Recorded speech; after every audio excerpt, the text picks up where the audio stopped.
जो उनकी आवाज आला ऐवानों तक पहुंचा रहा है। इससे कोई फर्क नहीं पड़ता कि आला ऐवानों में बैठे लोग सो रहे हों, वो बिल्कुल बेहिस इंसानों की तरह पड़े हों, हमें इससे कोई फर्क नहीं पड़ता। हमारा काम है सिर्फ आप तक इंफॉर्मेशन पहुंचाना, और हम पहुंचा रहे हैं, पहुंचाते रहेंगे। ब्रेक लेते हैं, ब्रेक के बाद हार्ड लाइन्स कंटिन्यू रखते हैं, लेकिन फिर हम बात करेंगे सिंधी में। Stay tuned and keep watching our show.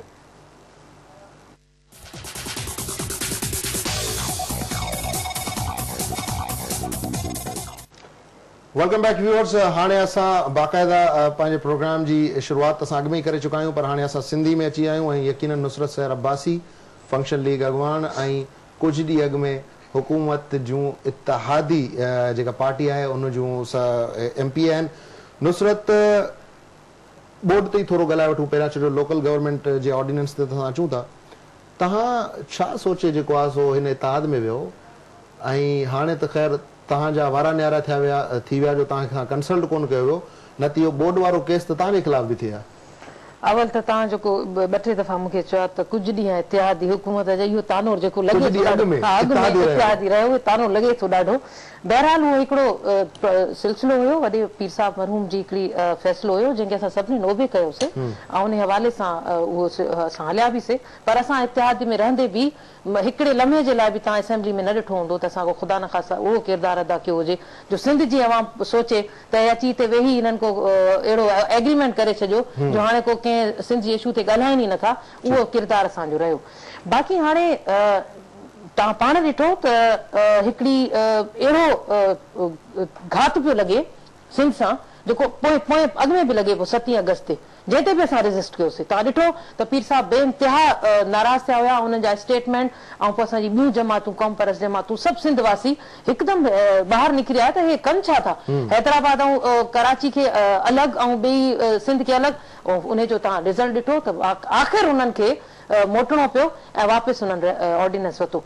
हाणे वरी उहो सिलसिलो 1.5 साल खां ॾिसूं था त हणणा लॻी पई आहे, ॿ पार्टियूं पाण में वेही छा था वेहनि, छा था कनि। अवाम जो एॾो पैसो थो लॻे, गवर्नर हाउस में था वेहो या CM हाउस में था वेहो, पैसो त अवाम जो थो लॻे। तव्हां ऑन प्रिंसिपल जेको आहे सो साईं वारनि जी जेका कौम परस्तनि जी स्ट्राइक आहे उनखे तव्हां लबैक चयो ऑन प्रिंसिपल। बिल्कुलु लबैक आहे। तव्हां हैरान थींदा त हिन महिल वरी का सियासी गेम नेवर एवर मां तव्हांखे लख तव्हांजा थोरा मञींदमि जो तव्हां मूंखे लाइव घुरायो हिन प्रोग्राम में। मां तव्हांजे तवसुस सां पंहिंजी सिंध वासियुनि खे, पंहिंजी भेणुनि खे, पंहिंजे माउरनि खे, भाइरनि खे, बुजुर्गनि खे इहा हथ ॿधी रिक्वेस्ट कंदमि त जेको स्टैंड असां सभु खयो आहे, जेको असां हिन 13 अगस्त जे लाइ हिकिड़ो स्टैंड खयो आहे, इन खे सम्झो, इन जी रमज़ खे सम्झो।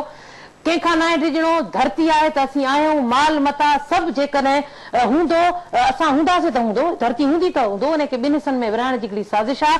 सुभाणे सभु निकिरंदासीं इंशाअल्लाह ताला, कफन पाए निकितासीं, कुझु बि थियो पंहिंजी हिन स्ट्राइक खे कामयाब कंदासीं, पोइ भले दुश्मन केतिरा बि कामयाब थियण जी कोशिशि कनि। तव्हांजे लाइ केतिरो इम्पोर्टेंट थी वियो आहे हाणे मिसाल स्ट्राइक बि आहे, हुन सां गॾोगॾु तव्हां सोग जो ऐलान बि कयो आहे, ऐं ॿियो वरी तव्हां जूं जेके अपोज़िशन में पार्टियूं आहिनि, पीपल्स पार्टी ऐं MKM, उन्हनि इहो संदरो ॿधी छॾियो आहे बाबा हिन स्ट्राइक खे असां नाकाम बणाईंदासीं। ज़ाहिरी ॻाल्हि आहे कन्फ्रंटेशन थींदी, त तव्हां छा एक्सपेक्ट पिया कयो, ऑन ग्राउंड छा सिचुएशन हूंदी?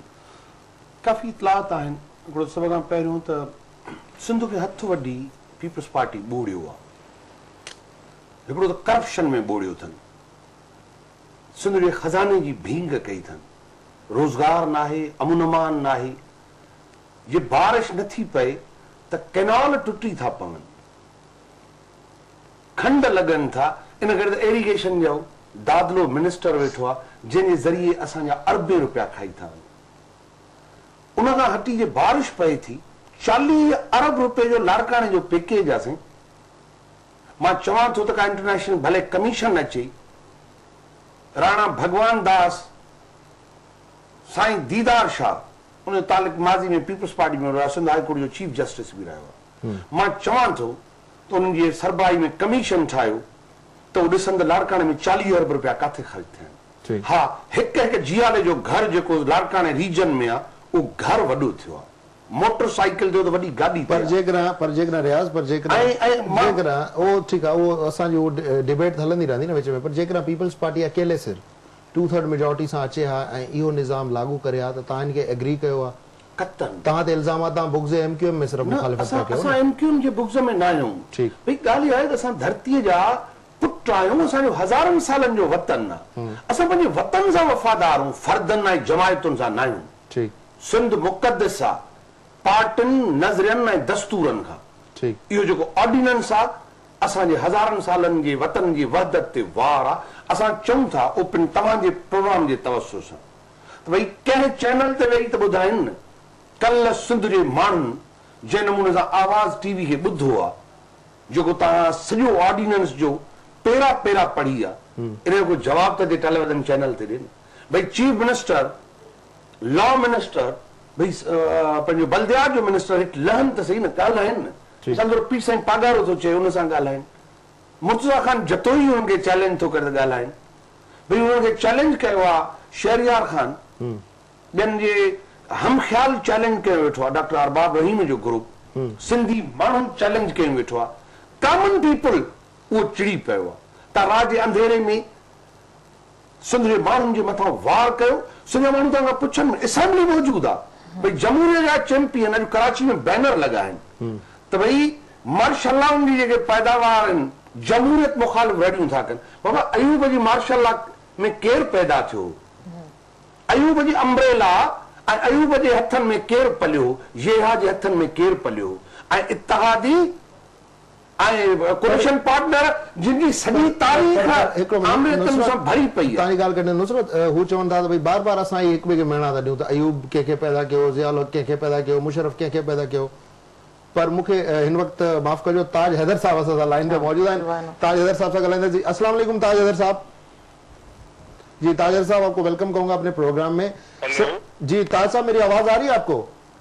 जी आपकी आवाज आ रही है। जी ताज साहब आपको वेलकम कहूंगा। ताज साहब जरा ये तो बताएं, आप माशाल्लाह काफी सीनियर हैं और नाकिस अकल का एक एंकर हूं मैं, एक सवाल कर रहा हूं आपसे, आपने ऑर्डिनेंस पढ़ा है 2012 का? जी क्यों नहीं पढ़ा। जी बहुत शुक्रिया। जरा मुझे ये बताएं कि इस ऑर्डिनेंस में जो चैप्टर 3 की पैरा नंबर 13 की क्लॉज 2 है, उसमें ये कहा गया कि जी मेयर जो होगा वो किंग होगा मेट्रोपॉलिटन कॉर्पोरेशन का। मैं एक आम जबान में आपसे ये सवाल कर रहा हूं, जिसको मूवेबल इमूवेबल प्रॉपर्टी हर चीज का राइट होगा और सबसे बड़ा कंसर्न है सिंध का। कुछ इस पे वजाहत करेंगे कि इस क्लॉज की क्या माने है? शायद मुझे अंग्रेजी कम आती हो, मैं सही समझ नहीं पाया हूं, जरा बताएंगे मुझे। तो उसमें नहीं है। जी जी किंग का लफ्ज तो नहीं है उसमें। अच्छा किंग नहीं, किंग का लफ्ज नहीं है। मैंने कहा कि मैंने आम जबान में आपसे पूछा है ना, he will have all rights. क्या सिर्फ तंज करके आप बात कर सकते हैं? नहीं सर, मैं बड़े प्यार से सवाल कर रहा हूं। अच्छा उसमें जरा ये तो बताएं कि एडमिनिस्ट्रेटिव और फाइनेंशियल जितने भी उसके इख्तियारात होंगे वो मेयर के पास होंगे मेट्रोपॉलिटन कॉर्पोरेशन में, तो एडमिनिस्ट्रेटिव जो इख्तियारात हैं उसकी थोड़ी वजाहत करेंगे कि किस हद तक एडमिनिस्ट्रेटिव इख्तियारात होंगे?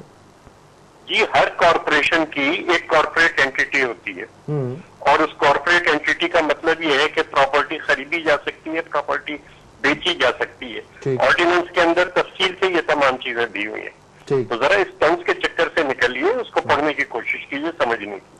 अच्छा सर, दूसरा मेरा एक सवाल ये भी है कि जी चीफ ऑफिसर जो होगा उसको मेयर साहब हटा सकते हैं। मैंने कहा मेरी अंग्रेजी जरा कमजोर है तो मुझे समझ में नहीं आया होगा, इसलिए मैं आपसे समझना चाह रहा हूं सर कि चीफ ऑफिसर जो होगा उसको मेयर मुकर्रर करेगा, वो 20वें ग्रेड का ब्यूरोक्रेट होगा और उसको जब चाहे मेयर साहब जो है वो फारिग भी कर सकते हैं, वापस भेज सकते हैं, दूसरा बंदा मंगवा सकते हैं। क्या ये भी सही है? मैंने सही इसकी तशरीह की है या मैं गलत हूँ? 20 का वो अफसर है, ग्रेड 20 का अफसर है, गवर्नमेंट उसको अपॉइंट करेगी, सिंध गवर्नमेंट। ठीक। और सर जरा ये भी बताएं कि मेट्रोपॉलिटन जो कॉर्पोरेशंस हैं कराची और हैदराबाद के अलावा, जैसे सखर है, लाड़काना है, तो उसके जो तालके हैं वो तालके ही रहेंगे माफ कीजिएगा, तालके ही रहेंगे या वो फिर टाउन्स बन जाएंगे? जी जो मेट्रोपॉलिटन कॉर्पोरेशंस हैं कराची और हैदराबाद के अलावा, सखर, लाड़काना और मीरपुर खास, उसके जो ताल्लुके हैं इस वक्त के, वो ताल्लुके की हैसियत से काम करेंगे या वो फिर वो बन जाएंगे, टाउन्स बन जाएंगे? मेट्रोपॉलिटन कॉर्पोरेशन के नीचे जितने भी हैं वो टाउन्स होंगे। वो टाउन्स होंगे। अच्छा सर मुझे ये भी बताएं जरा, इसमें एक और चीज जो हमने नोट की थी कि मेयर की अकाउंटेबिलिटी के हवाले से कि मेयर जो हैं अगर उनके खिलाफ कोई भी तहरीक आती है या वो कहीं मतलब कुछ मेंबर्स को लगता है कि जी वो गलत काम कर रहे हैं, तो फिर वो मेट्रोपॉलिटन काउंसिल के पास ये केस जाएगा और फिर मेट्रोपॉलिटन काउंसिल में जो डिप्टी मेयर साहब हैं वो उसको प्रेजेंट करेंगे। अगर वो तहरीक सही साबित हुई तो मेयर के साथ डिप्टी मेयर को भी घर जाना पड़ेगा। ये क्लॉज तो सही मैंने तशरीह की है सर। ना करें वो तहरीक 2/3 वोट से हाउस के कामयाब हो सकती है। तो नहीं, बिल्कुल 2/3 वोट से होगी। मैंने यही कहा कि अगर वो कामयाब हो गई तो मेयर के साथ डिप्टी मेयर भी जाएगा। जी नहीं, जिसके खिलाफ तहरीक है वही जाएगा ना सर। आपके उसमें ऑर्डिनेंस में तो यही लिखा हुआ है कि both will have to go home. जी नहीं, मेरे ख्याल से ये नहीं लिखा हुआ। अच्छा चले सर, फिर मैंने गलत पढ़ा होगा। आप अच्छा आप ये बताएं, कल एक स्ट्राइक है और आपके शर्जील इनाम मेमन साहब ने ये अपील की है, कौम परस्तों से ये दरखास्त की है क्योंकि एक फैक्ट्री का सानिया हो गया है तो आप ये स्ट्राइक की कॉल वापस ले लें। तो क्या फैक्ट्री के साने पे भी आप सियासत करेंगे या आप अगर तशरीफ में आए तो मैं जरा सा उसको डिस्कस कर लेते हैं। जी सर, जी सर, बिल्कुल बिल्कुल। कौन आदमी? जी पता नहीं कौन आदमी है सर। मैं शौकत जरदारी हूँ आवाज टीवी से। आप आवाज टीवी लगाए, लाइव होगा। कॉल कट गई, बल्कि काट दी उन्होंने। जी रियाज साहब कल इहा आहे त भई मजिस्ट्रेट जा इख्तियार मेयर खे आहिनि, तव्हां डीसी एसडीएम खे इन करे इख्तियार न पिया ॾियो त कोर्ट जा इख्तियार आहिनि। सही। मेयर खे अदालतुनि जा इख्तियार था ॾियो, मेयर खे पुलिस जा इख्तियार था ॾियो, मेयर खे रेवेन्यू ऐं लैंड जा इख्तियार था ॾियो। पर सही साॻे इख्तियार डिस्ट्रिक्ट जे उन चेयरमैन खे बि त हूंदा न। मुंहिंजो अर्ज़ु इहो आहे न त भई असां इहो था चऊं त इहा जेके किंगडम्स था ठाहियो, इहा बादशाहियत था जेका तव्हां ठाहियो, इहा भई बादशाहियत ठाहिण जो सॼी दुनिया में जेके बि पुराणा लोकल बॉडीज़ जा इख्तियार आहिनि उते ईअं आहे छा? तव्हां सिंध जे फिशरीज़ कराची जा ॿेटनि जो इख्तियार तव्हां जेको कल्ह पढ़ियो पए, भई फिशरीज़ जो इख्तियार हुनखे आहे। इहा ई पीपल्स पार्टी जॾहिं पोर्ट ऐं शिपिंग जी मिनिस्ट्री हुई मुशर्रफ जे दौर में मुतहिदा वटि, तॾहिं ॿेटनि ते पए ठहियूं, उन ते रड़ियूं पए कयूं त बाबा इहे सिंध हुकूमत जा ॿेट आहिनि, अवां जा त कोन्हनि। सिंध हुकूमत जी सॼी अथॉरिटी हेठि था ॾियो। माना पीपल्स पार्टी वफ़ाक़ खां त असांखे कुझु ॿियो वठी न ॾेई सघी, पर जेके सिंध जा इख्तियार आहिनि चीफ मिनिस्टर जा, उहे इख्तियार तव्हां मेयर। पर मूंखे ॿुधायो हड़ताल मसइले जो हल आहे छा? हा, इन करे त अदालतुनि ऐं असेंबलियुनि खे बिल्डोज़ कयो, असेंबली जी मौजूदगी में असेंबली जी थियल कानून साज़ी जी ख़िलाफ़ वर्जी कयो। कमिश्नर एक्ट ते सिंध असेंबली कानून साज़ी कई आहे। तव्हां रात जे अंधेरे में सिंध विराई हुई, तॾहिं बि रड़ियूं कयूं त ही मुफ़ाद सिंध जे मुफ़ादनि में। वरी तव्हां एमक्यून सां कावड़ियल त अजरक ऐं टोपियूं असेंबली में पाए तव्हां नारा हया त कमिश्नरी एक्ट शहीद मोहतरमा बेनज़ीर भुट्टो चयो, पीपल्स पार्टी जो वेयन हो, इन करे त हो दस्तूर मुशर्रफ जो सिंध जे ख़िलाफ़ हो। वरी तव्हां नारा, वरी तव्हां फुरलुट जे निज़ाम ते ठहियल, सिंध जे माण्हुनि जे मुस्तक़बिल सां खेॾण ऐं खज़ानो लुटण ते ठहियल, त वरी तव्हां चयो रात जे अंधेरे में वेही त असेंबली कुझु न आहे, असां ऑर्डिनेंस था ॾियूं, असां पोइ बि सिंध जा माण्हू हड़ताल न कनि। मूंखे ब्रेक जो चयो वियो आहे ऐं मुंहिंजी मुस्कुराहट जो तव्हां वजह सम्झी वेंदो। जी व्यूअर्स, असां ब्रेक वठूं था, पर ब्रेक ॾांहुं वञण खां अॻु में तव्हांखे अच्छा मूंखे चयो आहे त वाइंड अप तरफ़ वञिणो आहे ऐं सवाल काफ़ी रहिजी विया आहिनि। Nusrat, thank you very much and I am so sorry तव्हांखे एतिरो टाइम ॾिनो। साईं तव्हांजी वॾी महिरबानी। बहरहाल तव्हांजो प्रोग्राम वाइंड अप थियण खां अॻु में मां वरी अपील कंदमि अॼु तव्हांजे प्रोग्राम जे ज़रिए त सुभाणे असां सभु स्ट्राइक खे कामयाब करणु। वॾी महिरबानी। जी व्यूअर्स,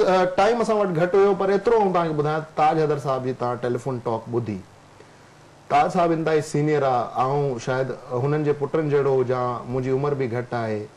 ऐं कल्ह बि रियाज़ चांडियो साहब जीअं चयो त कल्ह आवाज़ न्यूज़ इहो ऑर्डिनेंस पढ़ी ऐं उन जी तशरीह कई। यकीनन मूंखे अंग्रेज़ी बि ईंदी आहे, सम्झां बि थो, पर उन जे बावजूदि बि एज़ अ जर्नलिस्ट शायदि मूं किथे का ग़लति ॻाल्हि कई हुजे, इन करे मूं ताज हैदर साहब खे वज़ाह जो मौक़ो ॾिनो। ताज हैदर साहब तमामु सीनियर आहिनि, मुंहिंजी दिलि त नथी चए, पर मुंहिंजो जेको प्रोफेशन आहे शायदि उहो अलाए छो अंदरां ई अंदरां मूंखे ललकारे पियो त at least I shall respond this guy. Taj Haider साहब जो रवैयो, जिते सवाल में फाथा उते ई कबूतर जी आंखियूं बंदि कयूं ऐं फोन कटे छॾियऊं। पीपल्स पार्टी जा दोस्तो, तव्हां सही हूंदो पंहिंजी जॻह ते, तव्हां बिल्कुलु सही हूंदो, तव्हां पंहिंजे हिसाब सां सिंध जे लाइ बहितर फ़ैसिलो कयो हूंदो, पर बदकिस्मती सां सिंध जो अवाम इनखे एक्सेप्ट नथो करे। सिंध जे अवाम खे इहो फ़ैसिलो क़बूल न आहे। तव्हांजी इतादी मोहतरमा नुसरत अब्बासी साहिबा हिते मौजूदु आहिनि, अॼु तव्हांजूं इतादी न आहिनि, अपोज़िशन में आहिनि। एनपी जा दोस्त अपोज़िशन में आहिनि, काफ लीग जा दोस्त तव्हां सां अपोज़िशन में आहिनि। ऐं काफ़िली उहा पार्टी आहे जंहिं तव्हां ते अहसान कयो जॾहिं MQM तव्हांखे छॾे भॼी वई ऐं बहानो कयूं त साईं पेट्रोल जा अघु वधाया अथऊं, उहे बि कोन घटिया ऐं पोइ वरी जहिड़े हिसाब सां लेन देन थींदी आहे थी हूंदी बिल्कुलु, पर ताज हैदर साहब जहिड़े सीनियर माण्हू अॼु ऑर्डिनेंस ते यकीनन हार मञे वरिती आहे। हू मञीनि या न मञीनि, ॾिसंदड़नि इहो ॾिठो त ताज हैदर साहब फोन बंदि करे जेकर आउं चवां भॼी वियो त ग़लति न हूंदो। इन करे ख़ुदारा सिंध ते रहम कयो।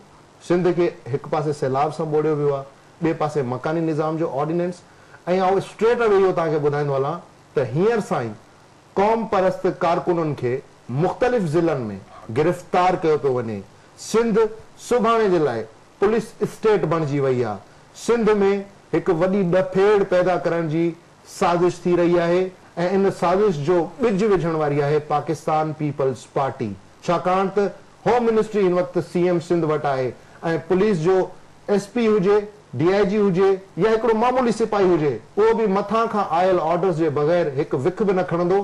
ऐं हिन वक़्तु कारकुननि खे गिरफ़्तार कयो पियो वञे। असांखे जेके रिपोर्ट्स मिलियूं आहिनि ऐं कुझु ज़िलनि में तव्हांखे ॿुधाईंदो हलां त SPs सां मुंहिंजी ऑफ द रिकॉर्ड जेका ॻाल्हि थी आहे उनखे ऑन रिकॉर्ड आणणु चाहींदुसि। शूट एट साइट जो ऑर्डर आहे त सुभाणे जेकॾहिं को सिंधी सिंध जे हक़नि जे लाइ निकिरे त उनखे ॾिसंदे ई गोली हणी छॾियो। सलाम आहे पीपल्स पार्टी खे, सलाम आहे पंहिंजे पाण खे सिंधी सॾराईंदड़ हिन नाम निहाद वज़ीरनि, चूंडियल नुमाइंदनि, ऐवाननि में वेठल करप्शन जा मज़ा माणींदड़ इन्हनि हुक्मराननि ते। शौकत ज़रदारी खे हेडलाइंस मां ॾींदा इजाज़त। अला भाई।